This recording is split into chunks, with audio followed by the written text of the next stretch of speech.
Dia tidak pernah menyangka bahwa Chen Ping, yang berada di alam kesengsaraan, sama sekali tidak takut dengan kekuatan guntur, dan sepertinya dia telah menyerap guntur dan kilat yang tak terhitung jumlahnya. Ketika biksu lain melihat ini, mulut mereka terbuka lebar, dan mereka sangat terkejut. Bukankah Chen Ping ini memiliki asal mula guntur dan kilat? Saya yakin. Tidakkah Anda melihat bahwa semua petir menyambarnya dan terserap? Ini sangat mesum. Chen Ping ini sangat mesum. Banyak biksu berdiskusi. Nenek moyang keluargamu dengan cepat berhenti dan membiarkan guntur dan kilat yang tak terhitung jumlahnya menghilang seketika. Dia awalnya ingin menggunakan guntur dan kilat ini untuk membunuh Chen Ping, tetapi sekarang itu telah menjadi sumber daya Chen Ping, yang menjadi bumerang. Guntur dan kilat menghilang, dan tubuh Chen Ping menjadi lebih keemasan. Karena kamu tidak ingin bermain lagi, biarkan aku bermain. Setelah Chen Ping mengatakan itu, guntur dan kilat yang terlihat dengan mata telanjang perlahan terbentuk di telapak tangannya. Chen Ping menatap kepala keluargamu dan tiba-tiba bergegas maju seperti roket. Kekuatan guntur dan kilat terkondensasi di telapak tangan Chen Ping, menjadi semakin ganas.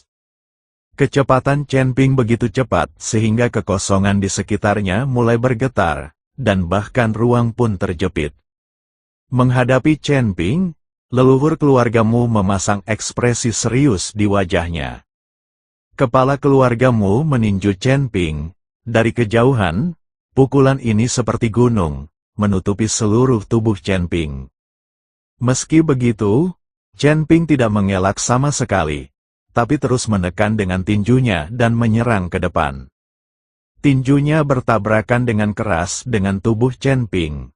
Kekosongan di sekitarnya seperti gunung yang runtuh, dan tinju itu langsung hancur oleh amukan Chen Ping. Chen Ping menghancurkan pukulan ini hanya dengan kekuatan tubuhnya. Kesenjangan ini benar-benar menghancurkan kekuatan. Meski pukulan dari kepala keluargamu tampak besar, tapi di depan Chen Ping, dia masih terlalu lemah. Sangat rentan. Nenek moyang saya hanya memiliki kemampuan ini. Tidak heran keturunan keluargamu juga tidak memiliki banyak kemampuan. Chen Ping memandang leluhur keluargamu dengan dingin dan berkata dengan sinis. Nenek moyang keluargamu memiliki wajah yang garang, dan tubuh besarnya gemetar. Nenek moyang keluargamu menjadi gila, mengangkat tangannya tinggi-tinggi, dan langsung jatuh ke dalam kehampaan yang tak terbatas. Awan gelap yang awalnya menyebar dengan cepat berkumpul kembali pada saat ini. Sepanjang kehampaan, awan gelap terlihat bergulung dengan kencang seperti gelombang laut. Dunia jatuh ke dalam kegelapan, seperti akhir dunia. Awan gelap mulai turun dengan cepat, dan banyak biksu merasakan tekanan yang belum pernah terjadi sebelumnya. Seluruh kota Nanju diselimuti awan gelap. Jika awan gelap ini turun, banyak biksu di kota Nanju yang akan terbunuh atau terluka. Saat ini, semua biksu panik. Mereka tidak menyangka nenek moyang keluargamu tidak mengikuti etika bela diri. Bertarunglah dengan Chen Ping, hadapi saja Chen Ping secara langsung. Mengapa semua biksu di kota Nanjing terlibat? Nenek moyang keluargamu ini gila. Untuk membunuh Chen Ping, dia tidak akan ragu membiarkan semua biksu di kota Nanjing dikuburkan bersamanya. Awan gelap terus turun, dan suasana menakutkan terus muncul. Banyak biksu sudah mulai berlutut di tanah, tidak dapat bergerak karena tekanan. Para beku yang lain ingin melarikan diri, tetapi ternyata mereka tidak dapat bergerak sama sekali. Apakah kamu ingin mati bersama? Chen Ping memandang leluhur keluargamu dan bertanya. Ya, aku ingin kamu mati, dan setiap orang yang melihat keluargamuku membodohi dirinya sendiri akan mati. Tubuh leluhur keluargamu mulai menyatu ke dalam awan gelap. Chen Ping sedikit mengernyit dan wajahnya menjadi serius. Nenek moyang keluargamu ini tidak menghormati etika bela diri dan ingin mati bersama orang lain. Chen Ping terus-menerus membombardir guntur dan kilat dari telapak tangannya ke awan gelap. Namun, setelah guntur dan kilat memasuki awan gelap, mereka langsung tenggelam dan tidak dapat menghentikan kecepatan awan gelap. Saat awan gelap semakin rendah, beberapa biksu tidak tahan lagi dan mulai muntah darah. Semua orang memasang ekspresi ngeri di wajah mereka.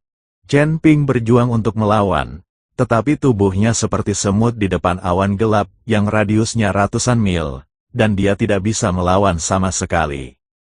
Chen Ping juga merasakan tekanan, dan tubuhnya terus jatuh di udara. Audio asli channel tepat ketika Chen Ping bingung dan banyak biksu putus asa, tiba-tiba terdengar suara gemuruh yang keras. Pada saat ini, binatang kecil yang menelan itu bergegas keluar dari cincin penyimpanan Chen Ping, dengan cahaya menyinari tubuhnya. Dan ukuran binatang kecil yang menelan itu terus meningkat. Lalu dia mengangkat kepalanya, menatap awan gelap dengan matanya yang besar, meraung, dan rambut di tubuhnya berdiri.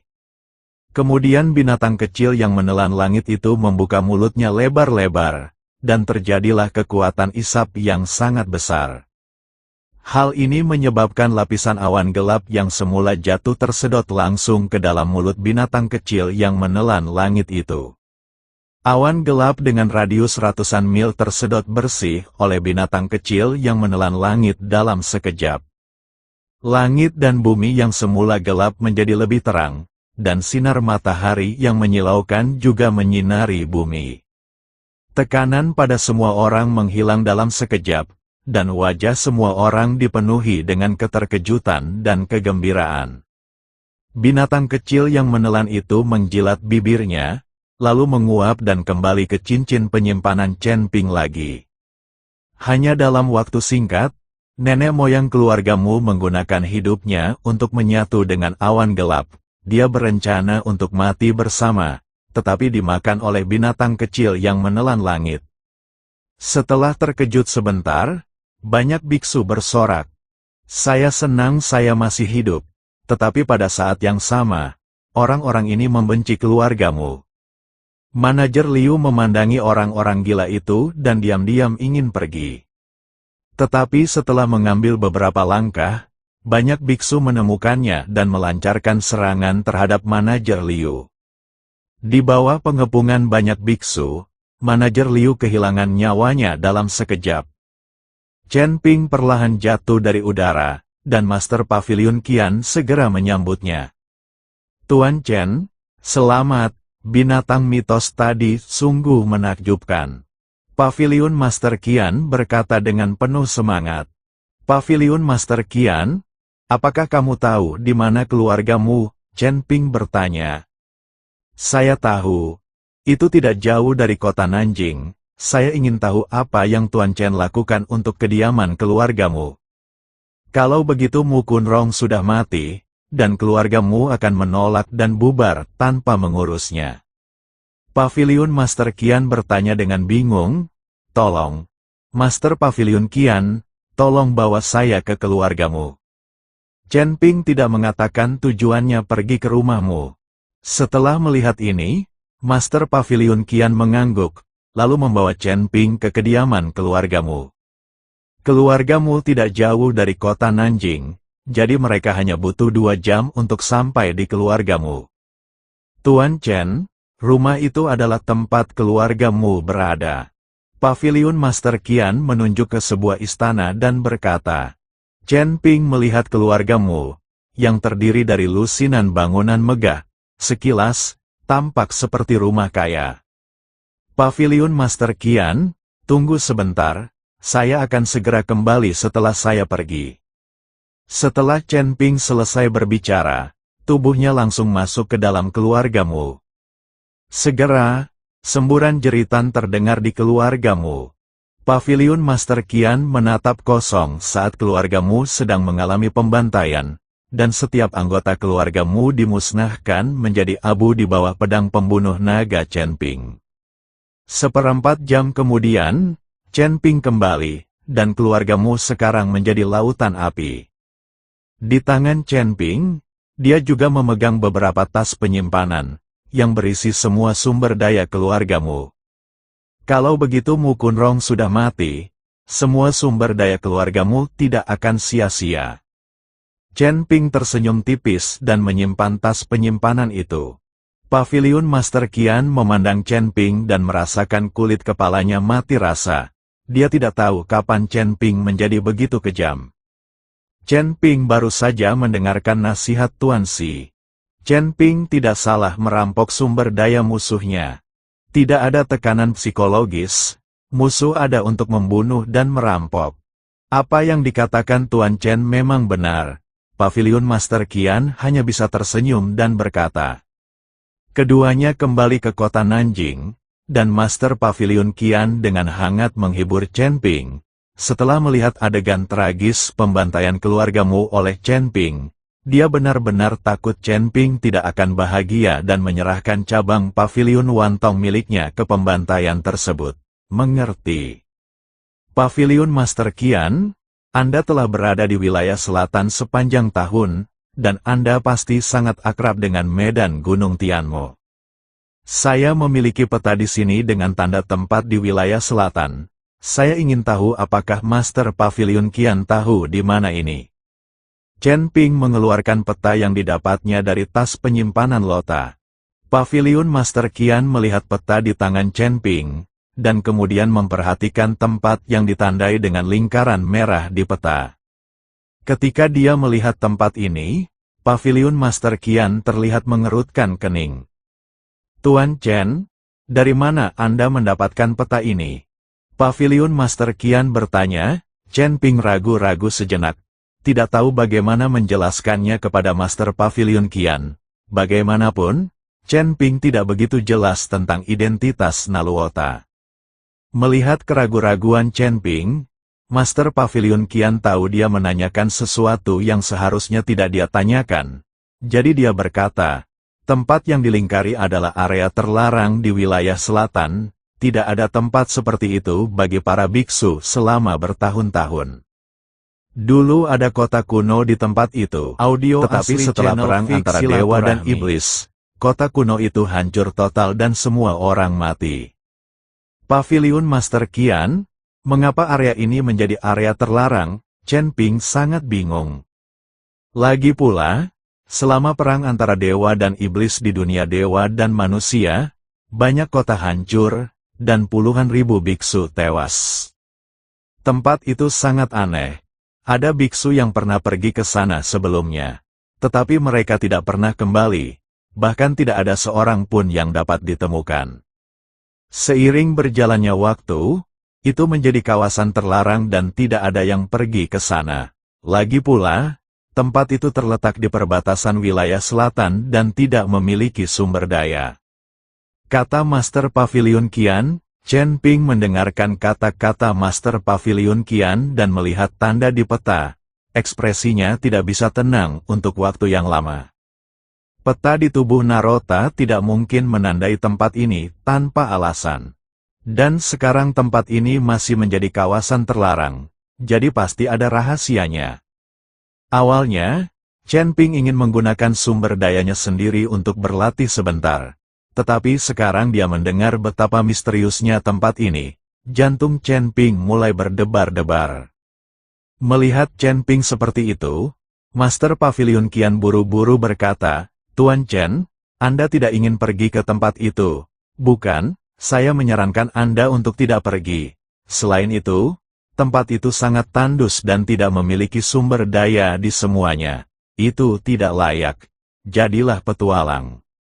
Namun semakin banyak Master Paviliun Qian mengatakan ini, semakin besar keinginan Chen Ping untuk pergi.